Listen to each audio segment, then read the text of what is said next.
Hi, this is Christian, and today I'm looking at Exodus 32, verse 1 to 8. Now, when the people saw that Moses delayed coming down from the mountain, the people gathered together to Aaron and said to him, "Come, make us gods that shall go before us. For as for this Moses, the man who brought us up out of the land of Egypt, we do not know what has become of him." And Aaron said to them, "Break off the golden earrings which are in the ears of your wives, your sons, and your daughters, and bring them to me." So all the people broke off the golden earrings which are in their ears and brought them to Aaron. And he received the gold from their hand, and he fashioned it with an engraving tool and made a molded calf. Then they said, "This is your God, O Israel, that brought you out of the land of Israel." So when Aaron saw it, he built an altar before it. And Aaron made a proclamation and said, "Tomorrow is a feast to the Lord." Then they rose early on the next day, offered burnt offerings, and brought peace offerings. And the people sat down to eat and drink and rose up to play. And the Lord said to Moses, "Go, get down, for your people whom you brought out of the land of Egypt have corrupted themselves. They have turned aside quickly out of the way which I commanded them. They have made for themselves a molded calf and worshipped it and sacrificed to it and said, 'This is your God, O Israel, that brought you out of the land of Egypt.'"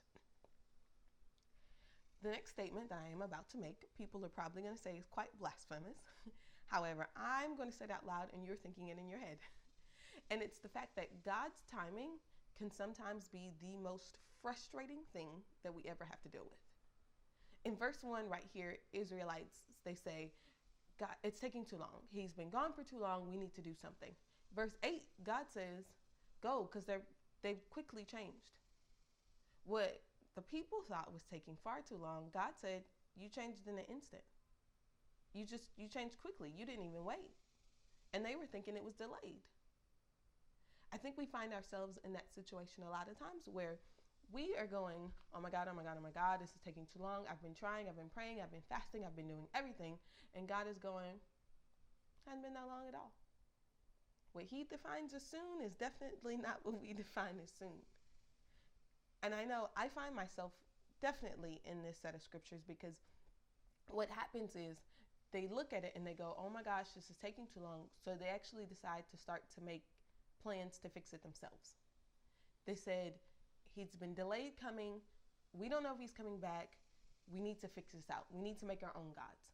And you are waiting. It's Tuesday. Your rent's due on Friday. And instead of waiting, you start making phone calls, and then you get a loan from this person, but the interest level is super, super high. And then you get this credit card to pay off that credit card. And then you start trying to figure out all the ways you can fix it yourself. Or you want to get married and now you're in your 30s or your 40s or even your 50s and you're going, "Oh my God, oh my God, oh my God." So now you're on every online dating service there is and you are going out with this person and you find yourself hanging out with the girls or the guys that you don't even really like hanging out because they're going with places that you don't really want to go. But, when they go, they always get a boyfriend. So then you do the things that you don't necessarily want to do to get the dream because you want to make your own gods. I know that I do this. The thing about when God blesses you is that there's no sorrow added to it when he gives it to you. But when you're making your own gods, you got to do it your own self. And it means you got to keep it yourself. And that means all that work that you did to get it, it's not even going to be half of what it's going to do to keep it. And let me please be encouraging for you right now. If you find yourself in this situation at the moment, you're not alone. We've all done it. You get to a point where you start to feel the pressure of life kind of weigh down on you. And so you decide to make your own gods. The interesting thing, I think, is how they actually phrased it. It says, "Come, make us gods that shall go before us.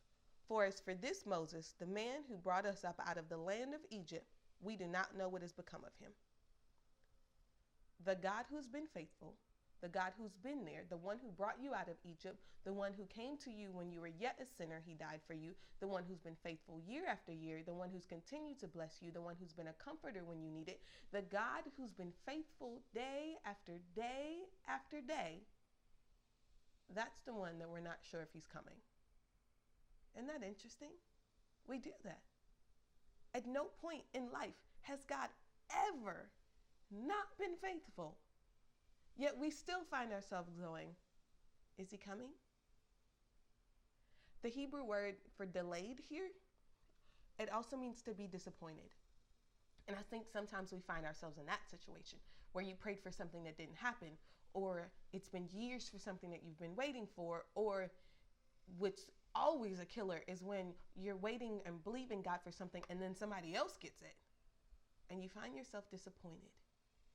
And then that's another reason we start to make our own gods. I think that's sometimes why God kind of waits just a wee bit longer than we'd like him to. It's because he's waiting to see what's really on the inside of us. He's waiting to show us what's really on the inside of our hearts, so that we can see whether we're really holding on to his hand, or if we're putting him on a timeline and a deadline going, God, I trust you as long as you do it by this date, or as long as you do it how I want to. There's another reason I think God waits for a little while, and it's actually verse 4. And it's the New Living Translation I think is really interesting in how they put it. It says, so when Aaron saw how excited the people were, he built an altar before it. God actually waits sometimes to see if we're waiting, if we're trusting, if we're hoping, if we're believing in him, or if we're looking for the applause of people. Aaron he knew what he was doing was wrong. He was there when Moses brought them out. He was like right-hand man getting to see the whole thing. But the people were excited about it. So he went another way. We got to be able to get to a point, and I'm definitely preaching to myself, where we trust God more than we want the pat on the back from man. And I think that's another reason God waits just a little bit longer. He wants to make sure that it's not about whether he's going to come through. It's not about whether he's going to be faithful. He is faithful. God is love. It's who he is. It's his character. He just waits a little bit longer to be able to pull out those things inside of us that aren't really trusting him, that are looking for other people. But he's always faithful. He's always there. He'll always come through. If you're finding yourself in this situation right now where you're feeling the pressures of life a little bit and you're getting a little antsy and starting to tick and you want to start making things work for yourself, I might suggest this homework this week. You just kind of go sit before God and go, God, I feel like this is taking too long. I know you love me. I know you care.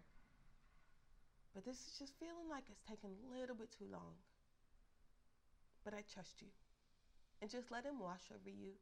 Let him show you his faithfulness in his word. Let him remind you of the good things that he's done for you in his life, in your life. He'll always be faithful. Love you.